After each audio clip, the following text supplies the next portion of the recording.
Welcome to The Making of a Nation, American History in VOA Special English. This week in our series, Steve Ember and Shirley Griffith talk about Calvin Coolidge and how he became President of the United States.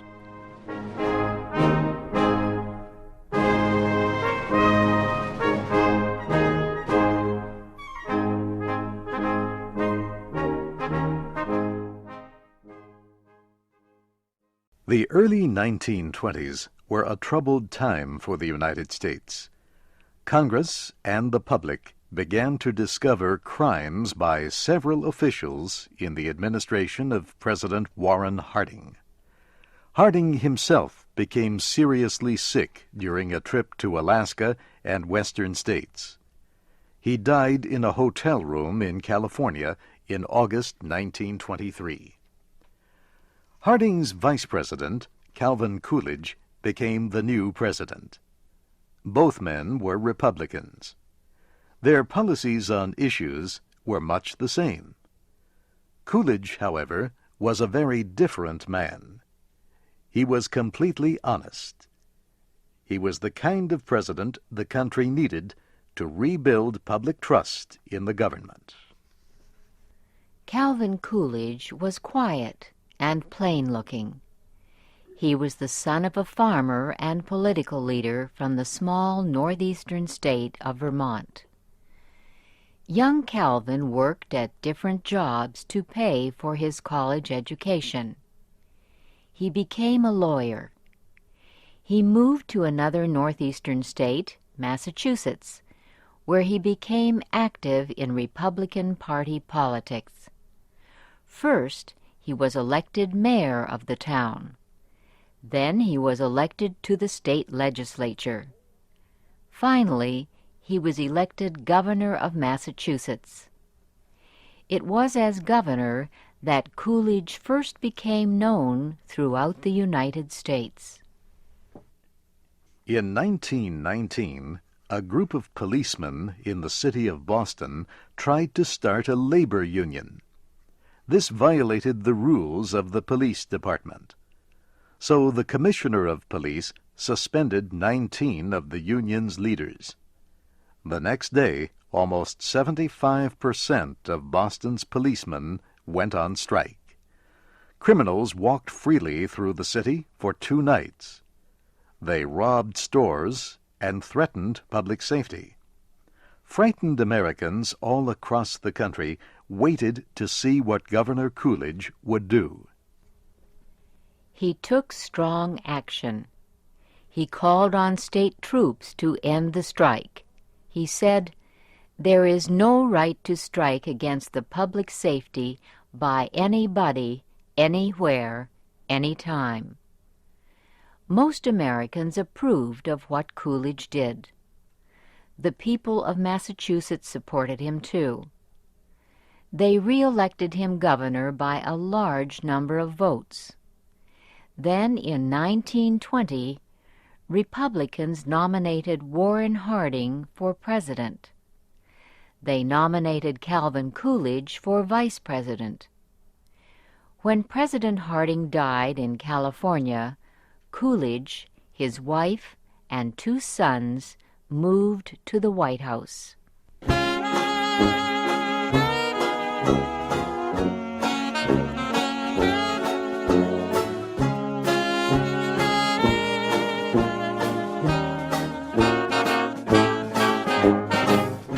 America's 30th president was, in some ways, an unusual kind of person to lead the country. He said little. He showed few feelings. Coolidge's policies as president were not active. He tried to start as few new programs as possible. He was a conservative Republican who believed deeply that government should be small. Coolidge expressed his belief this way: if the federal government should go out of existence, most people would not note the difference. And once, he said, 4/5 of our troubles in this life would disappear if we would only sit down and keep still. Coolidge believed that private business, not the federal government, should lead the country to greater wealth and happiness. He continued President Harding's policy of supporting American business both inside the United States and in other countries. The government under President Coolidge continued high taxes on imports in an effort to help American companies. Many Americans shared Coolidge's ideas about small government and big business. In the early 1920s, many of them were living better than ever before. At that time, companies were growing larger. The prices of their stocks rose higher and higher. There were lots of jobs, and the wages of many workers increased. Americans agreed with their president that there was little need for government spending and government programs when private industry seemed so strong.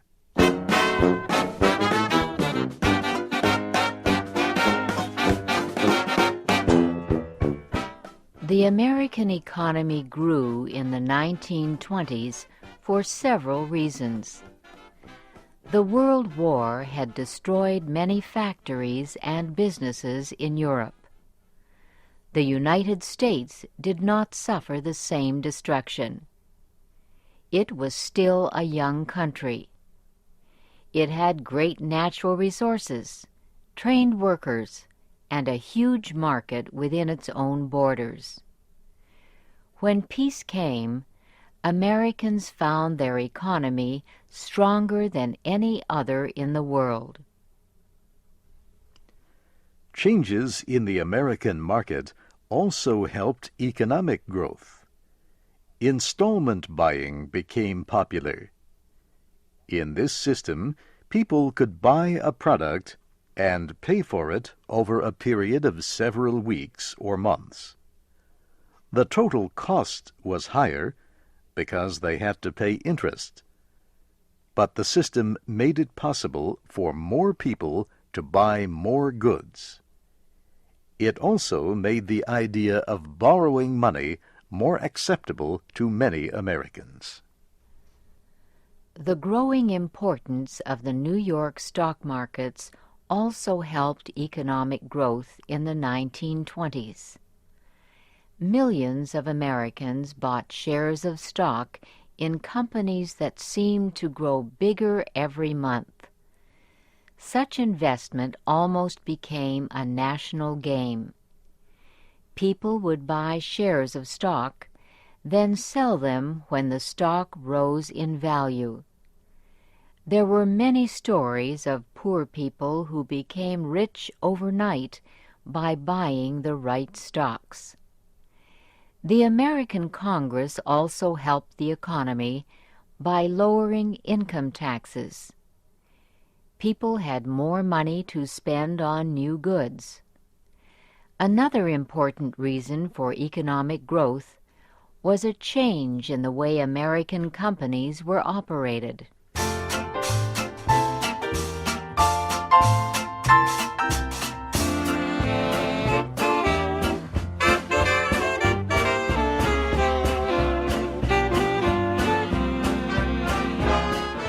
During the 1920s, the idea of manufacturing goods in the most scientific way became very popular. The father of this idea of scientific management was an engineer, Frederick Taylor. Mr. Taylor developed a system to study manufacturing. He studied each machine involved in the process. He studied how much work each person did. He studied how goods moved from one part of a factory to another. Then he offered ideas to business owners about ways to produce goods faster and for less cost. Taylor's ideas of scientific management appealed to business owners. Automobile manufacturer Henry Ford proved that the ideas could work in his new car factory in the state of Michigan. Ford used the assembly line system of production.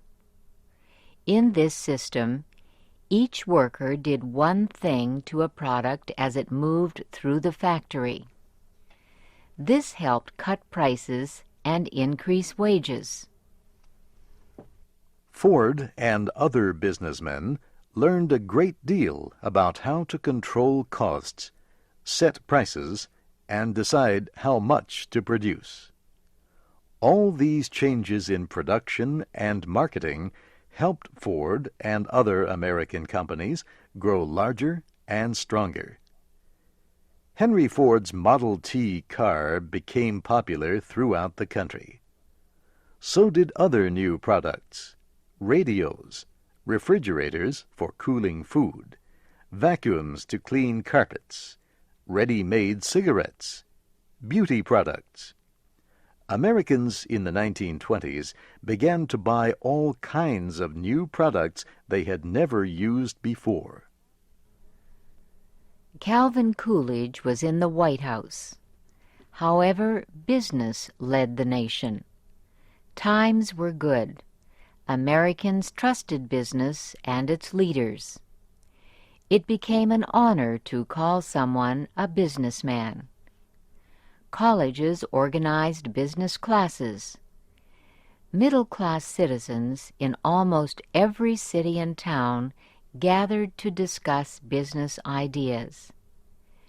President Coolidge spoke for millions of Americans when he said, "The chief business of the American people is business." Coolidge represented traditional values and a simple way of life. He knew exactly how every dollar he earned was saved or spent, and he spent no more money than was necessary. The strange thing was that Coolidge was extremely popular with a public that was spending large amounts of money.